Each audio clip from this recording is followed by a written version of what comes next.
السلام علیکم معزز ناظرین، پیارے دوستوں، بہنوں، بھائیوں اور بزرگوں، میں حافظ صفد نواز ایڈوکیٹ آپ کو اپنے اسلامی چینل کے اندر خوش آمدید کہتا ہوں، اور ہر روز کی طرح آج بھی ہم انشاءاللہ پارہ نمبر 30 سورۃ الفجر کی آیات نمبر 1 تا 15 تک کی تلاوت، ترجمہ، تفسیر اور شان نزول پڑھنے کا شرف حاصل کریں گے۔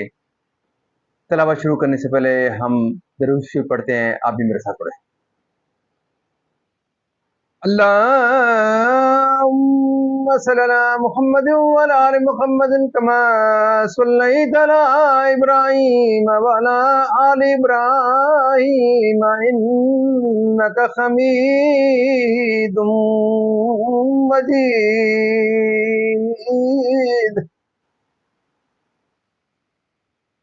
اللهم بارك على محمد وعلى آل محمد كما باركت على إبراهيم وعلى آل إبراهيم إنك حميد مجيد أما بعد فأعوذ بالله من الشيطان الرجيم بسم الله الرحمن الرحيم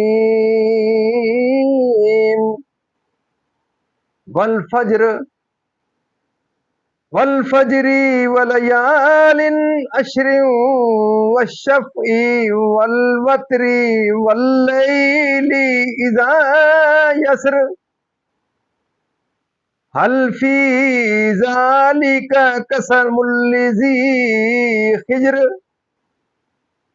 ألم تر كيف فعل ربك بعاد إرم ذات العماد التي لم يخلق مثلها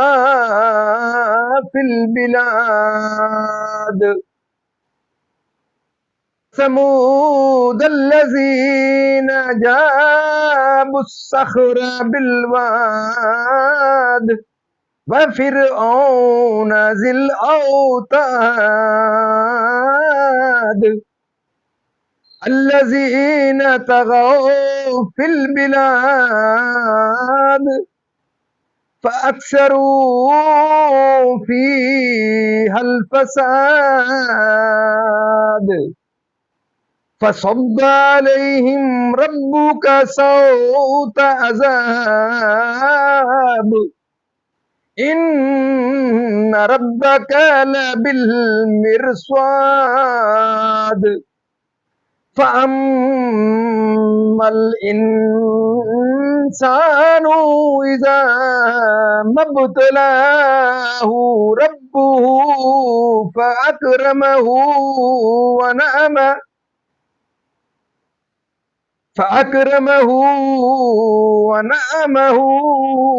فيقول ربي أكرمن